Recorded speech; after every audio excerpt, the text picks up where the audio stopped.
This video is on why the hyper-religious fail with people in general, and more so push people away. I am religious. I kind of hate how Christians say it's just a relationship and it's not about religion.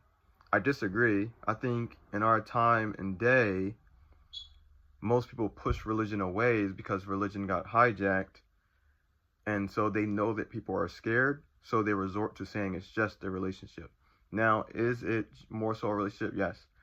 The reason why I claim it's not just a relationship, because if you look up the definition of religion, just having faith in God alone tells you that this is a religion. It's just a belief system and some higher deity. That's what religion is. Now, you can call certain organizations cultish, or maybe they just have a negative following. That could be true, but religion in itself isn't negative. It's how people have taken it and how they've misunderstood God. Okay? So I want to tell you, again, why the hyper-religious people fail and why they end up pushing a good amount of people away from God. Okay, so once again, guys, I am religious. Meaning, and what I mean by that is I believe in God and I believe in the Christian religion. So that means I don't push Christianity away, nor do I follow men, because it doesn't make sense to follow man. Like, we have a mind, we have the ability to figure this thing out by ourselves with God. Or I wouldn't even say by ourselves. Like, I didn't figure it out by myself. God helped me figure it out. And then God will bring people. You have to, hopefully you have certain gifts, or maybe you have a family to lead you in the right direction, to find people that actually know what they're talking about, or are actually telling the truth. Because like the Bible says, there are people in sheep's clothing, but they're inwardly, they are ravening wolves, right? Okay, so I do believe this is a religion. Eventually people come to it. You become united under this religion. Religion isn't nasty. People just mess it up, and people, I will say some people use it as an excuse not to become Christian or follow God. And then some people honestly just don't understand, and they see some of the bad fruit that has come from religious people. So again, let me jump into that and stop trying to explain my position. Okay. I guess the first point, first point is this. Most religious people, or people that claim to know Christ, or claim to be Christian or whatever, right? They don't know God. That's the first point. And how I know they don't know God is they read the Bible, right? Which is nothing wrong with reading the Bible. You know, everyone should read the Bible, but they take it, not that they take it seriously. You should take it seriously. I take it seriously. But I will say they fear God more than they should. God, like what people forget, right? And I told this one guy, the Bible is a love story. So if the Bible is a love story, why are you fearing God more than you love him? Does that make sense? The fear of God is the beginning of wisdom. That is true. The reason why you should fear God is because he's all powerful. He's your creator. He's your master. So in some sense, the fear you should have is like a reverence. It's like once you get to know him, you know you're not, like, there's a fear that's not bad. It's the best way to explain it.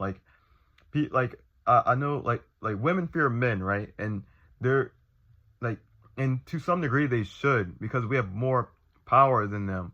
But it shouldn't be to the extent where they're completely terrified, where it causes friction between our relationship. Does that make sense? Because men and women are in this together. So if you look at it from that perspective, it's the same thing with God. If you're completely terrified of him, it's almost like you're not going to have a good relationship. You're going to run away because you don't know him. You're letting your fear divide you, is the best way to put that. And I think a lot of religious people are like that, where they fear God more than they love him, so they don't understand him. So they use fear to push their religion or their belief that's wrong, and it's crippling, because it's basically telling you, like, I don't think telling people about hell is wrong necessarily. I think they don't explain that one. I mean, they do explain this, but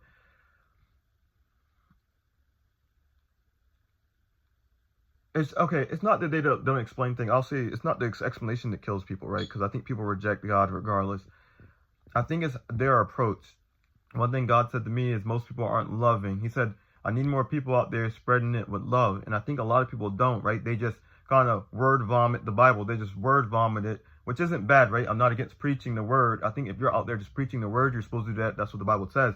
But I think when you're one-on-one with someone, or if you're talking to a group of people and you're actually having dialogue, you got to try to explain it to the best of your ability in a loving way, no matter what the other people are doing to you, okay?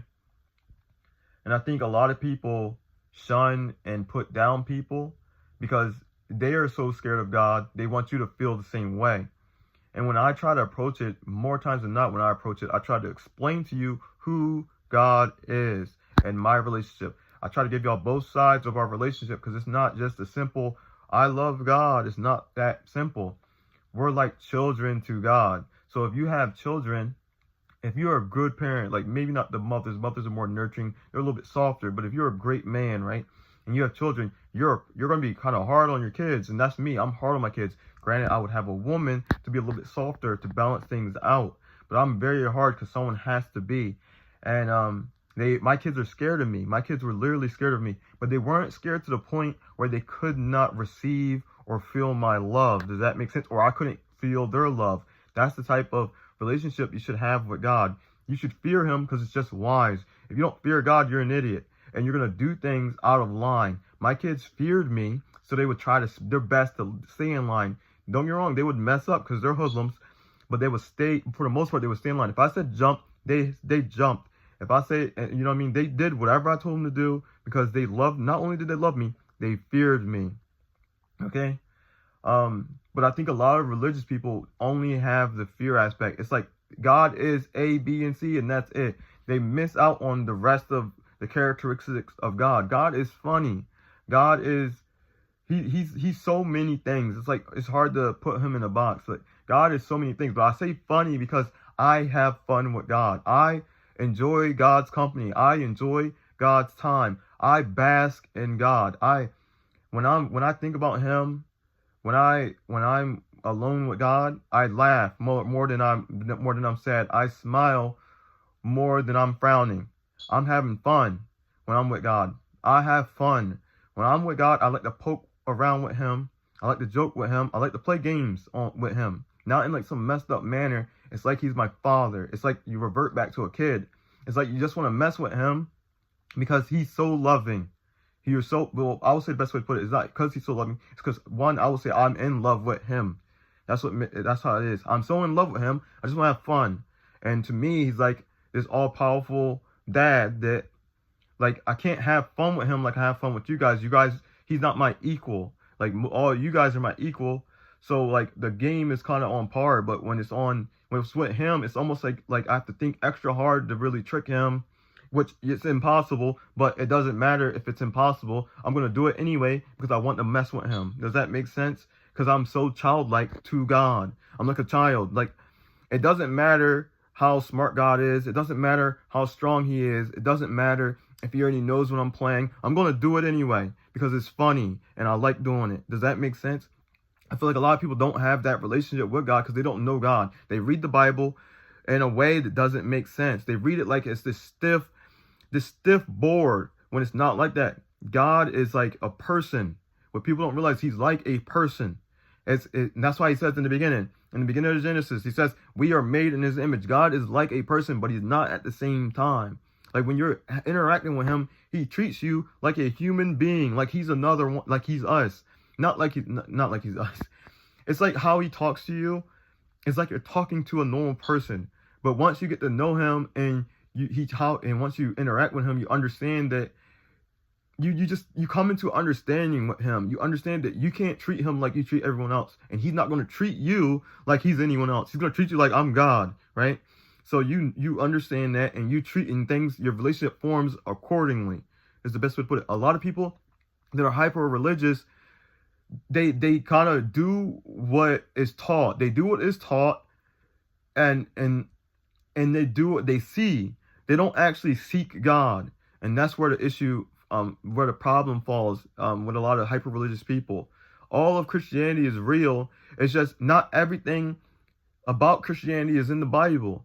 Some of it you actually have to get from God. God has to explain things to you. God has to teach you. God has to walk you through life so you can figure things out. You have to be open and humble to receive it, because it's almost like I would say it's almost impossible if you don't let go of yourself. Because God has already created you in a certain way to succeed and be at peace in life, but you have to let go of who you are trying to survive in this life. And that's hard for a lot of people because that's the only way you feel like you can make it. But God is like already made a way for you. You have to let go and grab my hand, child. That's how it works. You're a child. Just like when I had my kids, I grabbed their hands like they were my kids. One of the reasons why it was so hard for me to lose them is because they're my kids. It's my one thing I said in the video. It's my job to protect and guide. Why? Because I am like God, my Father. Sorry, the spittle came out. But I am like Him. One thing my girlfriend was talking to me recently, she was like, I asked for a godly man. The reason why she asked for a godly man is because she knew God before she had me. And if you know anything about my girlfriend, she didn't really have the best father figures in her life. She did have a father figure, but the dynamic was kind of messed up because she didn't have her original father in her life. So the father she had for the good chunk of her life was God. So when she asked for a godly man, she asked for a man similar to God. And the guy that he had given her was me. Why? Because the only person I really look up to is God. The only person I try to reflect is God. I'm not saying I do it perfectly. That's because I'm messed up just like you guys and I had to figure this all out. But the reality is when I'm alone, when I'm talking about God, when I'm seeking God, I look at myself and I say, I want to be like you. That's how it is like for me. When I have a relationship with God, I look at Him, I say, I want to be like you. I want to hold your hand. I want to hug you. I want to be near you. I want to be as close to you as possible. If someone had a gift that I didn't have and they could interact with God, and trust me, I've met people like this that have certain gifts that they interact with God in a way that I want to, I would tell them straight up, and I wouldn't do this, but I would tell them, if I could get away with it, I would kill you just to have that gift, just so I could get as close to God as possible. And God knew it would be true because He knows that I love Him, and that's all I want.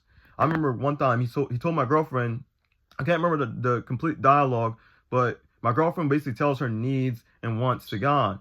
Or no, she tells her wants. God already knows her needs, right? And He knows her wants too, but He hears her out. God hears you out anyway. He knows everything. So she'll tell her wants to Him, right? And then I think she got to a point trying to figure out what I wanted. And God said, I think she told her, she was like, I know the only thing Roy wants. And He was like, yeah, the only thing he wants is to go to heaven. And it's true. Besides my girls, right? I do want my girls. But I can't. I know that's all in God's hands. And then I want my freedom, but I'm gonna have my freedom, so I'm not worried about that. And after that, it's like I know it's terrible down here, and people don't listen, and I'm struggling with people. So it's like, why? There's days when I question myself, like, why am I down here? It doesn't make sense why I'm down here. And it's not because I think I'm better. It's like I just know where I'm at, and I know how God created me. And I remember I said this to a friend, and he said, we're down here to help people.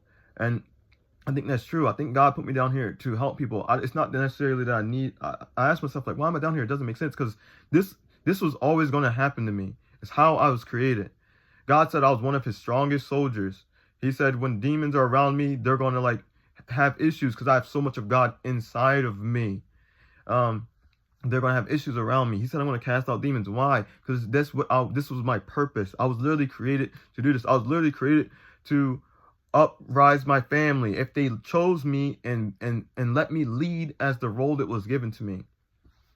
That's how, like, if you listen to how I talk about God, this is who God is. If you see how I revere God, it's not some scared cowardice, oh, He's going to smite me any second. God is more loving than that. I'm not saying He doesn't hate sin. He hates sin, but God understands your position. God's not ignorant.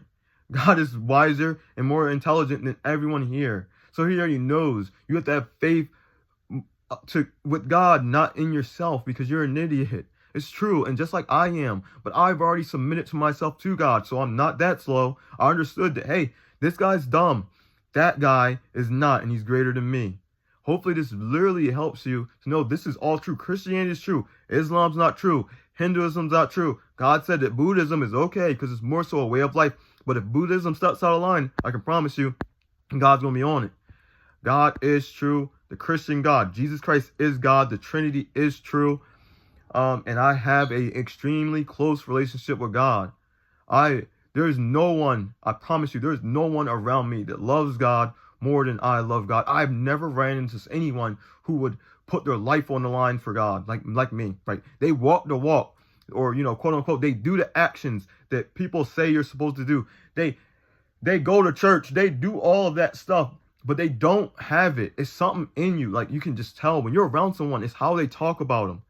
It's how they talk about God. It's not like this fake action. Like, when you see me talk about God, it's power. It's power. And it's fierce. And there's a lot of passion because I know him. Like, that's my friend. Like I don't know how to explain it. It's like I'm in, like, if I could talk about like an action like Matt's one of my friends. You can tell I love him, right? I'll probably kill you guys for him. It's the same way I feel about God. That's the same way. It's like he's someone who's real that I can actually interact with. And that's where a lot of Christians, not just Christians, religious people in general, they follow books. They follow tradition. They follow culture. They follow whatever it is but God. And that's why most people go to hell. So I tell you, don't look at people. You have to look for people that truly know and truly believe to get the answers. And then you seek God for yourself. That's how it works. Hyper-religious people don't know God. They know just the religion. That's it. I am religious, but I trust and believe in God before I put religion over God. I don't put religion over God. I believe in the religion. And then I trust, I have a relationship and I trust God. Like, once you start believing and once you take your step into Christianity and then you don't follow people because people can deceive you, everything will go much smoother. I trusted God before I trusted religion. I accepted the religion, right? That's what I did. I accepted the religion.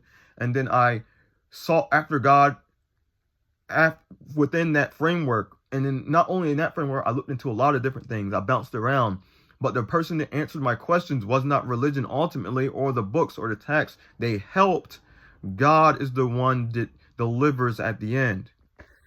He's the one that really leads you to where you need to go. He's the one that really shows up when you're actually seeking him. He's the one that helps guide you through all the turmoil that you're probably going to suffer through when it comes to this, because the world is against you. When you truly seek and find God, the world truly is, because they don't understand you. They don't trust you.